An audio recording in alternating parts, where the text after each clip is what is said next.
Good morning, all of you. Today I am going to teach organization of prokaryotic and eukaryotic cell. First, we will discuss eukaryotic cells. Definition of eukaryotic cell is eukaryotic cells are clearly defined nucleus.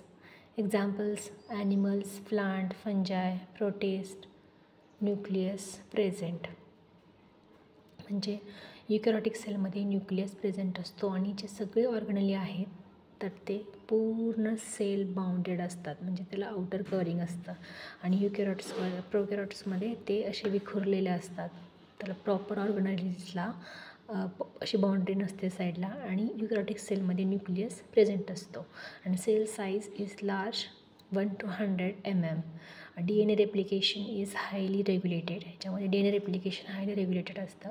Organism type multicellular, म्हणजे multicellular म्हणजे खूप सेल्सपासून बनलेले असतात eukaryotic cells.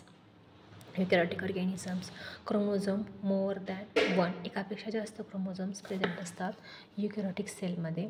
आणि युकॅरियोटिक सेल्समध्ये ribosome हे large असतात with compare to prokaryotic cell. Growth rate slow, ह्याचा ग्रोथ रेट आहे तो स्लो असतो युकॅरियोटिक सेलमधला. ऑर्गनलीज प्रेझेंट, आता कुठल्या ऑर्गनलीज प्रेझेंट असतात बघा, जसे की Golgi bodies, nucleus, ribosomes, lysosomes, peroxisomes, mitochondria, endoplasmic reticulum. Endoplasmic रेटिक्युलममध्ये 2 पार्ट्स येतात, एक आहे rough endoplasmic reticulum, next is smooth endoplasmic reticulum. दोन्हीचे फंक्शन वेगवेगळे आहेत. स्मूथ एंडोप्लाझमिक रेटिक्युलमचं फंक्शन काय आहे? Production of calcium. आणि रफ एंडोप्लाझमिक रेटिक्युलमचं प्रोडक्शन ऑफ प्रोटीन्स. आणि याच्यामध्ये सायटोप्लाझम प्रेझेंट आहे युकॅरियोट्समध्ये.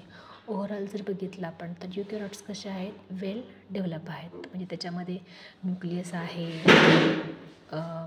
हायली रेग्युलेटेड DNA रेप्लिकेशन आहे. आणि ऑर्गॅनिझम मोस्ट इम्पॉर्टंट काय आहेत? मल्टीसेल्युलर आहेत. आणि मल्टीसेल्युलरमध्ये सुद्धा वेगवेगळ्या प्रकारचे त्याच्यामध्ये सेल्स आहेत, म्हणजे हार्टच्या सेल वेगळ्या असतील, लंग्सच्या सेल वेगळ्या, आईजच्या सेल्स वेगळ्या, लिप्समधील, हेडमधील, नोज, कार्डियक सिस्टीममधील, किडनीमधील सगळ्या सेल्स या कशा असतात? डिफरंट असतात. त्यानंतर with compare to prokaryotic cell, the definition of prokaryotic cell is not clearly defined nucleus. Prokaryotic सेलमध्ये क्लिअरली डिफाईंड न्यूक्लियस दिसत नाही, म्हणजे एक्झॅक्ट ती सेल बघितल्यानंतर समजत नाही की हा न्यूक्लियसच आहे का. एक्झाम्पल्स काय येतात त्याच्यामध्ये बघा, बॅक्टेरिया अँड आर्चिया. त्याच्यामध्ये प्रोकॅरियोटिक सेलमध्ये न्यूक्लियस काय ॲब्सेंट आहे.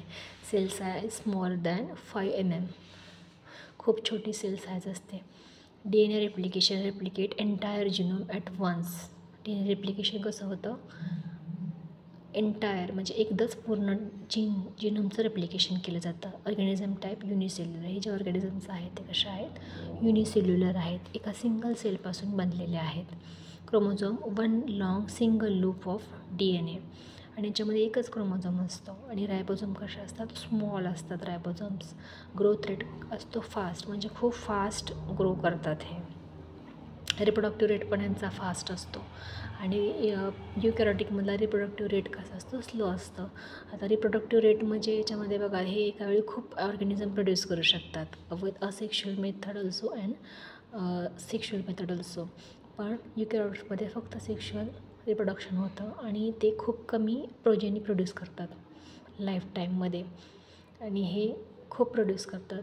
आणि ऑर्गनलीज आर ॲब्सेंट, म्हणजे प्रोकॅरियोटिक सेलमध्ये लायझोझोम्स, गॉल्जी बॉडीज, एंडोप्लाझमिक रेटिक्युलम, त्याच्यामध्ये स्मूथ, रफ, मायटोकॉन्ड्रिया हे काहीच प्रेझेंट नसतं, सगळं ॲब्सेंट असतं.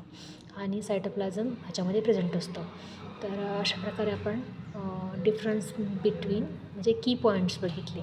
तशा तर अजून खूप डिफरन्स आहे त्याच्यामध्ये, पण फर्स्ट इयरला एवढेच आहेत त्याच्यामध्ये. प्रोकॅरियोटिक सेल अँड युकॅरियोटिक सेलचा हा डिफरन्स आहे. अजून जर कोणाला काही प्रॉब्लेम असेल तर तुम्ही मला क्लासमध्ये विचारू शकता. आणि हे जे डिफरन्स आहेत की पॉईंटचे, तर ते तुम्ही कन्फर्म लाईफ टाईम लक्षात ठेवले पाहिजेत, कारण हे जर तुम्हाला माहीत असेल तर तुम्हाला बाकीच्या गोष्टी समजल्या जाऊ शकतात. अशा प्रकारे सेल साईज लार्ज आहे, सेल साईज एकाची स्मॉलर आहे. Okay, thank you.